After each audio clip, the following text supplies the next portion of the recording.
Hello friends, मैं हूं doctor अभय और आज की इस टॉपिक में हम पढ़ेंगे हिस्टामिन। हिस्टामिन एक केमिकल मैसेंजर है, ठीक। और ये स्टोर होता है मास्ट सेल में। मास्ट सेल में ग्रैन्यूल्स होते हैं और उसमें हिस्टामिन स्टोर होता है, ठीक। और ये हिस्टामिन पाए जाते हैं skin, stomach lining, intestinal lining, lungs, liver and placenta, ठीक है। और यहाँ पे देखो, कुछ हिस्टामिन इनसाइड द सेल होते हैं और कुछ हिस्टामिन आउटसाइड द सेल होते हैं, ठीक।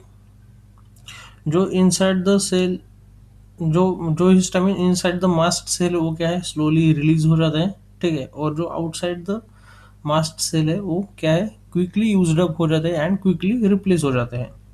उसके साथ साथ ये जो हिस्टामिन है पाया जाता है ब्लड में, बॉडी फ्लूइड में, सिक्रेशंस में, वेनम्स में एंड डिसीज रिलेटेड फ्लूइड्स में। अभी देखो, हिस्टामिन को और एक नाम से बोला जाता है, वो है बीटा इमिडाजोलाइल इथैलामाइन। ये थोड़ा हार्ड है बट समझ जाएंगे आप भी। तो इसको क्या बोलते हैं, हिस्टामिन बोलते हैं। और ये कहाँ से बनता है, amino acid called histidine. Histidine से क्या होता है कि हिस्टामिन बनता है, ठीक। बट अगर हिस्टामिन को ब्रेक डाउन कैसे किया जाए, दो प्रोसेस से होता है। पहला है ऑक्सीडेशन, दूसरा है मिथाइलेशन, ठीक है। अब इसका स्टोरेज देखो, आपको तो अभी पता बताया मैंने कि मास्ट सेल में होता है, बट कैसे होता है कि देखो, मास्ट सेल में हिस्टामिन तो होता ही है, उसके साथ साथ एसिडिक प्रोटीन्स एंड हिपेरिन्स भी होता है, ठीक। तो हिस्टामिन जो है वो क्या है, पॉजिटिवली चार्ज होता है, और ये जो बाकी के है वो ये क्या है, निगेटिवली चार्ज होते हैं। तो उसकी वजह से चिपक जाते हैं और ग्रैन्यूल्स में अच्छे से रह जाते हैं, ठीक। अभी इसका रिलीज मैकेनिज्म क्या है, ये रिलीज होता है, हिस्टामिन रिलीज होता है एक्सोसाइटोसिस प्रोसेस के मार्फत, ठीक है। यानी कि यहाँ पे आयन का एक्सचेंज होता है, जैसे कि सोडियम आयन अंदर चला जाता है और जो ग्रैन्यूल्स है, जिस ग्रैन्यूल में हिस्टामिन है वो क्या हो जाता है कि बाहर आ जाता है एंड हिस्टामिन फ्री हो जाता है, ठीक। तो अभी इसको, इस प्रोसेस को कंट्रोल कैसे किया जाए, ठीक है। अगर देखो, बॉडी में कैंप यानी कि CAMP की लेवल अगर बढ़ जाए, ठीक है, क्या होता है कि अगर उसकी लेवल अगर बढ़ जाए तो क्या होता है कि हिस्टामिन का जो रिलीज हो वो क्या हो जाता है, ब्लॉक हो जाता है। यानी कि कैंप के लेवल पे, अगर कैंप के लेवल पे डिपेंड होता है कि उसको रिलीज करना है या बंद करना है, ठीक। कुछ ऐसे ड्रग है जो बोलते हैं कि मतलब जो कंट्रोल करते हैं, हिस्टामिन को कंट्रोल करते हैं, हिस्टामिन रिलीज को कंट्रोल करते हैं, जैसे कि beta adrenergic agonists and methylxanthines like caffeine and theophylline. In short, histamine क्या है, हिस्टिडीन से बनता है, ठीक है। कहाँ पे स्टोर होता है, मास्ट सेल में स्टोर होता है।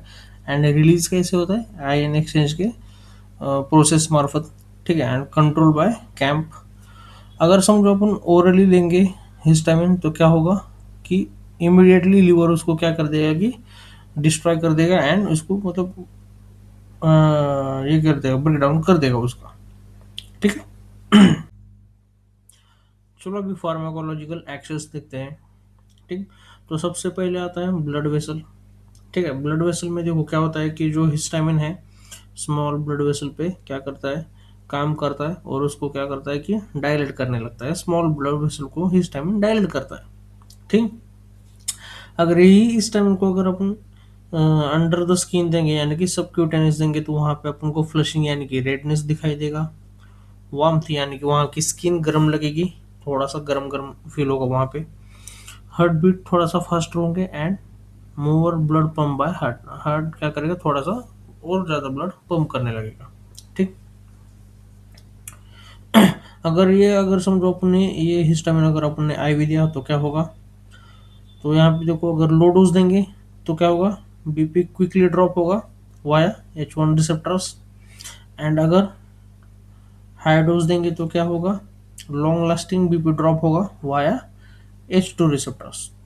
अगर ये क्राइसिस ना हो, अगर BP का क्रैश ना हो तो अपन को इन दोनों को यानी कि H1 एंड H2 को ब्लॉक करना पड़ेगा, ठीक। क्योंकि ये ब्लड प्रेशर में क्रैश ना आ जाए इसलिए, अभी देखो हेडेक कैसे होता है। हिस्टामिन अभी तो बोला मैंने, हिस्टामिन क्या करेगा, जो ब्लड वेसल है उसको क्या करेगा, डायलेट करेगा, ठीक है, वाइडन करेगा। तो उसके वजह से क्या होगा, थ्रोबिंग हेडेक होगा, बराबर। अब ये डायलेशन कैसे होता है, ठीक, यहाँ पे दो प्रोसेस है, डायरेक्ट एंड इनडायरेक्ट। डायरेक्ट में क्या होता है कि जो H1 रिसेप्टर है वहाँ वो क्या होता है, जो ब्लड वेसल की इनर लाइनिंग है वहाँ पे क्या होता है, ये प्रेजेंट होते हैं, ठीक। जब अपन हिस्टामिन देंगे तो ये क्या करेंगे, H1 रिसेप्टर पे काम करेंगे और वहाँ पे नाइट्रिक एसिड का सिक्रेशन करेंगे, और ये नाइट्रिक एसिड क्या करेगा, ब्लड वेसल को रिलैक्स करेगा। और दूसरा है डायरेक्ट एक्शन, जो कि होता है H2 रिसेप्टर पे, ठीक है, ये सीधा directly act on muscle of vessel to relax it. ये सीधा ब्लड वेसल पे, ब्लड वेसल की जो मसल है वहां पे काम करेगा और उसको रिलैक्स करेगा, ठीक। और उसके साथ साथ ये जो big arteries and big veins है उसमें डायलिटेशन नहीं होता है, ठीक है, उसमें कॉन्ट्रैक्शन होता है। ये बात आप अच्छे से जान लो। वाया H1 रिसेप्टर से, यानी कि H1 रिसेप्टर क्या करेगा कि स्मॉल ब्लड वेसल को डायलेट करेगा, और जो बड़ी बड़ी ब्लड वेसल्स है, आर्टरीज, वेन्स, उनको क्या करेगा, कॉन्ट्रैक्ट करेगा, ठीक। और उसके साथ साथ ये क्या करता है, जो कैपिलरी पे, जो देखो हिस्टामिन दिया, हिस्टामिन एक्ट करेगा कैपिलरी पे, कैपिलरी पे एक्ट करके क्या करेगा, उनको वाइडन बना देगा, उनको डायलेट करेगा, और उसके साथ साथ उनकी परमेबिलिटी भी बढ़ाएगा, जिसकी वजह से जो फ्लूइड है कैपिलरी से बाहर आने लगता है, ठीक है, फ्लूइड एग्जिट आउट करने लगता है। उसकी वजह से क्या है कि आपको स्वेलिंग दिखाई देने लगती है, ठीक है। और ये सब किसकी वजह से होता है, H1 की इफेक्ट की वजह से होता है, ठीक, समझ गए। तो यहाँ पे एक आता है कि ट्रिपल रिस्पॉन्स करके एक पॉइंट आता है, यानी कि जब हिस्टामिन देंगे तो वहाँ पे अपन को तीन चीजें नजर आएंगी, red spot, wheal and flare, ठीक है। रेड स्पॉट यानी कि वहाँ पे जो टाइनी ब्लड वेसल्स होंगे वो क्या होंगे, डायलेट होंगे, ठीक है। व्हील यानी कि ये जो डायलेट, जो ब्लड वेसल है वो क्या करेंगे, फ्लूइड को लीक आउट करेंगे, फ्लूइड को एग्जिट आउट करेंगे, फ्लूइड को बाहर भेज देंगे। तो वहाँ पे क्या होगा, ऐसा बम्प दिखेगा, ऐसा बम्प दिखेगा, ठीक है। तो इस बम्प के अराउंड क्या होगा, रेडनेस दिखाई देगा, ठीक है, ये ऐसा ऐसा ऐसा ऐसा ऐसा रेडनेस, रेडनेस दिखाई देगा, उसको क्या बोलते हैं, फ्लेयर। इन शॉर्ट, हिस्टामिन क्या करता है, wide and small blood vessels and sometimes narrow big one, यानी कि जो बड़े बड़े ब्लड वेसल्स हैं उनको नैरो कर देता है, यानी कि कॉन्ट्रैक्ट कर देता है, बराबर। एंड मेक कैपिलरी लीक, जिसकी वजह से फ्लूइड बाहर आने लगता है एंड स्वेलिंग दिखाई देने लगती है, ठीक है। और क्या होता है कि उसके पास जो आप उनको ट्रिपल रिस्पॉन्स देखने को मिलता है वहाँ पे, ठीक, कौन सा, red spot, wheal and flare, ठीक है। तो अभी देखो हार्ट पे क्या होता है कि अगर नॉर्मल इंसान में अगर हिस्टामिन दे दिया जाए तो उसमें कुछ ज़्यादा इफेक्ट नहीं पड़ता, बट गिनी पिग के हार्ट पे एक्सपेरिमेंट किया गया, तो उसमें पाया जाता है कि हिस्टामिन जो है हार्ट को क्या करता है, स्टिमुलेट करता है, ठीक। जब अपन हिस्टामिन देंगे ये क्या करेगा, H2 रिसेप्टर पे एक्ट करेगा, और उसके साथ साथ ये क्या करेगा, हार्ट बीट को फास्टर कर देगा, एंड हार्ट बीट, हार्ट जो हार्ट पंप क्या करेगा, हार्डर कर देगा, मतलब हार्ट की पंपिंग थोड़ा सा हार्ड कर देगा। कैसे करेगा, H2 रिसेप्टर पे एक्ट करके, ठीक। उसके साथ साथ और एक स्मॉल इफेक्ट है, ठीक है, हिस्टामिन क्या करेगा, स्लो डाउन करेगा electrical signalling pathway through AV node, यानी कि एवी नोड पे जो इलेक्ट्रिकल सिग्नलिंग का जो पाथवे है वहां पे एक्ट करेगा हिस्टामिन वाया H1 रिसेप्टर्स, ठीक। तो वहां पे क्या होगा कि जो इलेक्ट्रिकल सिग्नलिंग पाथवे है उसको क्या करेगा, स्लो डाउन करेगा, यानी कि H2 रिसेप्टर क्या करेगा, हार्ट को स्पीड अप करेगा, एंड H1 रिसेप्टर क्या करेगा, स्लो डाउन करेगा सिग्नलिंग पाथवे एट या थ्रू एवी नोड। बट ये सब जो चीज़ें हैं हिस्टामिन की एकदम माइन्यूट लेवल पे होती है, एकदम निग्लिजिबल लेवल पे होती है, तो इतना कुछ कंसिडर नहीं किया जाता इसमें, अब स्मूथ मसल पे देखो क्या होता है, ब्रोंकाई में क्या होता है कि देखो ब्रोंको कंस्ट्रिक्शन होता है, ठीक, ब्रीदिंग ब्रीदिंग थोड़ी सी हार्डर हो जाती है, ठीक है। अस्थमा के पेशेंट एंड गिनी पिग, इनमें क्या है, ये बहुत सेंसिटिव है, ठीक है। ये किसकी वजह से होता है, H1 रिसेप्टर की वजह से होने लगता है, ठीक। अभी इंटेस्टाइन, इंटेस्टाइन में क्या होता है कि इंटेस्टाइन क्या होता है, कॉन्ट्रैक्ट होने लगता है, वो भी स्ट्रांगली, ठीक है। उसकी वजह से क्या होता है, एब्डोमिनल क्रैम्प एंड कोली की पेन होने लगता है। ये भी किसकी वजह से होता है, H1 रिसेप्टर की इफेक्ट्स की वजह से होता है। यानी कि देखो हिस्टामिन क्या करेगा, H1 रिसेप्टर पे एक्ट करेगा, ठीक है। जब ये एक्ट करेगा तो उसका रिजल्ट क्या आएगा, इंटेस्टाइन का कॉन्ट्रैक्ट बढ़ेगा, ठीक है। और इंटेस्टाइन का कॉन्ट्रैक्ट बढ़ेगा तो क्या होगा, एब्डोमिनल क्रैम्प होगा एंड कोली की पेन होगा। बात एकदम सिंपल। अब यूटेरस, यूटेरस में देखो गिनी पिग के अंदर क्या होता है, समझो कि अगर गिनी पिग को हिस्टामिन दिया तो क्या होगा, यूटेरस कॉन्ट्रैक्ट होगा, ठीक। अगर रैट में देंगे तो क्या होगा, यूटेरस रिलैक्स होगा, ठीक। अगर ह्यूमन में देंगे तो क्या होगा, एकदम कम, एकदम निग्लिजिबल, एकदम लिटिल इफेक्ट होगा यूटेरस पे, ठीक है। अभी देखो H1 रिसेप्टर्स क्या करते हैं, ठीक है। H1 रिसेप्टर्स क्या करते हैं, कॉन्ट्रैक्ट स्मूथ मसल बराबर, ब्रोंकाटाइटिस यानी कि ब्रोंको कंस्ट्रिक्शन, ये भी हो गया, ठीक। इंटेस्टाइनल का, इंटेस्टाइन को क्या करते हैं, कॉन्ट्रैक्ट करते हैं, जिसकी वजह से एब्डोमिनल क्रैम्प एंड कोली की पेन होता है बराबर। एंड यूटेरस को कॉन्ट्रैक्ट कर देते हैं but at little amount, at little effect, ठीक। अब H2 रिसेप्टर क्या करेगा, it causes relaxation but it is rare, ठीक है। इन शिप ब्रोंकाई हिस्टामिन क्या करेगा, relax the muscles. In human bronchi H2 receptors, अगर देखो यहाँ पे, अगर H1 रिसेप्टर ब्लॉक, अगर अपन H1 रिसेप्टर को ब्लॉक किया, ठीक है, तो कहाँ पे एक्ट होगा, H2 रिसेप्टर पे एक्ट होगा। H2 रिसेप्टर क्या करता है, रिलैक्सेशन करता है, ठीक। ग्लैंड्स, अब स्टमक ग्लैंड, स्टमक में क्या होता है, हिस्टामिन एक्ट करता है स्टमक पे और क्या करता है, एसिड का प्रोडक्शन बढ़ा देता है, ठीक है। उसके साथ साथ पेप्सिन का भी प्रोडक्शन बढ़ा देता है। पेप्सिन का काम क्या है, डाइजेस्ट द प्रोटीन्स बराबर। This happens because histamine act on H2 receptor, ठीक है, that are present on parietal cells, ठीक, द एसिड प्रोड्यूसिंग सेल्स। यानी कि क्या होता है, जब हिस्टामिन अगर देंगे किसी को तो वो क्या करेगा, स्टमक पे एक्ट करेगा।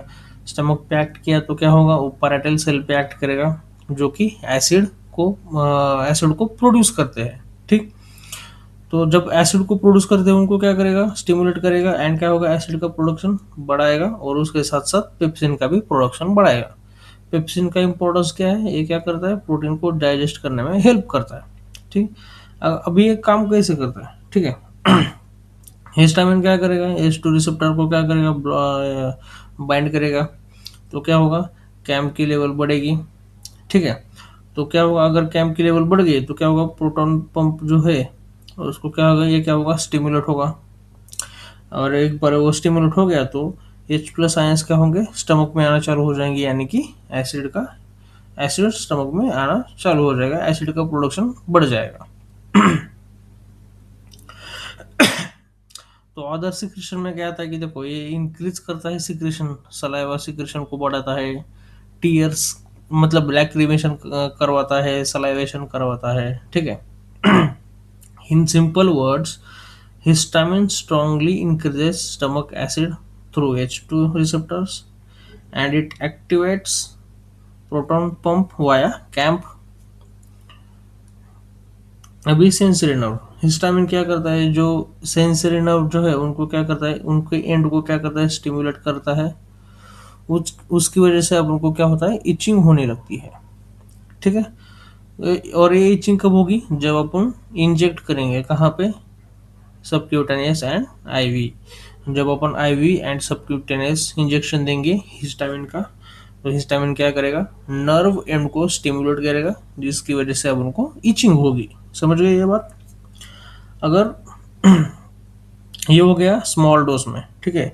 अगर अपन लार्ज लार्ज अमाउंट में डोज लेंगे और डीपर थोड़ा सा डीप देंगे तो उसकी वजह से क्या होता है कि पेन होने लगता है, यानी कि स्मॉल अमाउंट में अपन को होगी इचिंग एंड लार्ज अमाउंट में अपन